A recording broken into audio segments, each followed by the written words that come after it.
For decades, our natural freedoms and civil liberties have been steadily eroding. Since the end of World War II, rather than greeting a brave new dawn of peace and prosperity, which was promised to us by our gallant leaders, we have in fact seen a steep rise in fascist governance steadily creep into our world and slowly take over our lives. This tiptoe tyranny has operated through stealth and deception, following the commercial agenda of special interests operating from behind the veil. As an activist in social justice for almost 20 years, I've traveled the globe a great many times. And in that time, I have had thousands of conversations, many of them with world leaders, religious leaders, political leaders, cultural leaders, academic leaders. I've dealt with the governmental sector, the intergovernmental sector, the non-governmental sector. I've also dealt with grassroots activists in all walks of life. I will tell you that in the countless conversations and meetings that I've had around the world, one central theme has emerged time and time again.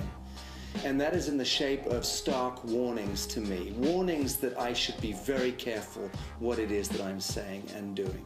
Because apparently that is the status quo.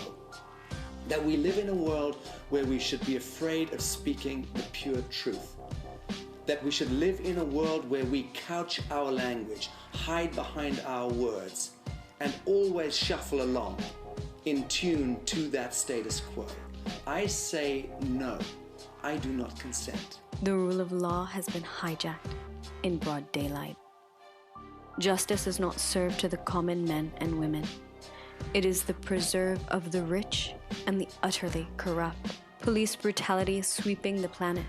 Militarization of our streets and neighborhoods goes unchecked by our parliaments and our congressional leaders, almost all of whom were shoehorned into power by vested interests, and almost all of whom act in treason and fraud every day of their lives. What became of our oath keepers?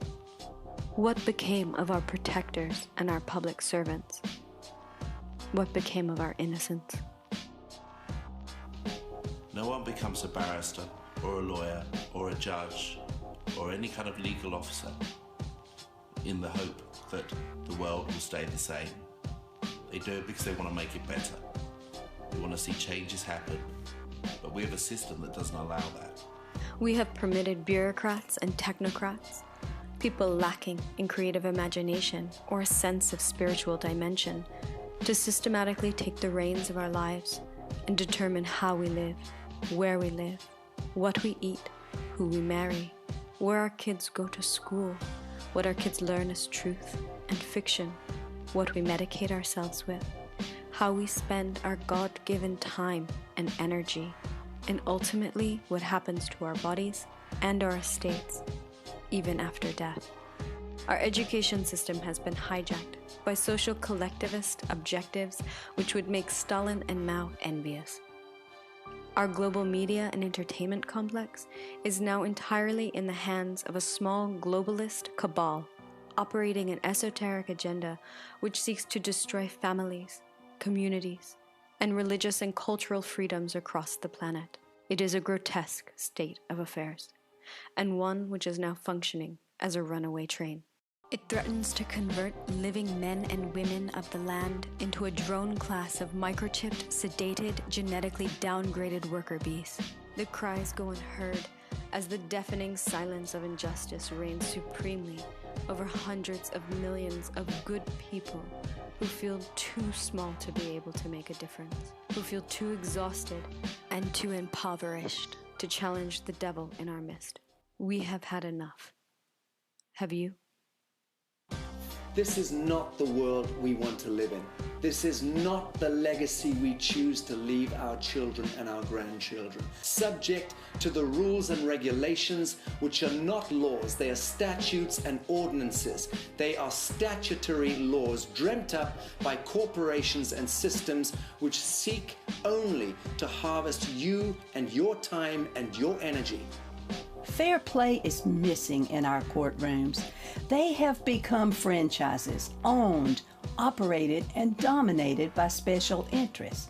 Now, judges rule in favor of those who pay their salaries, the bankster corporations posing as governments.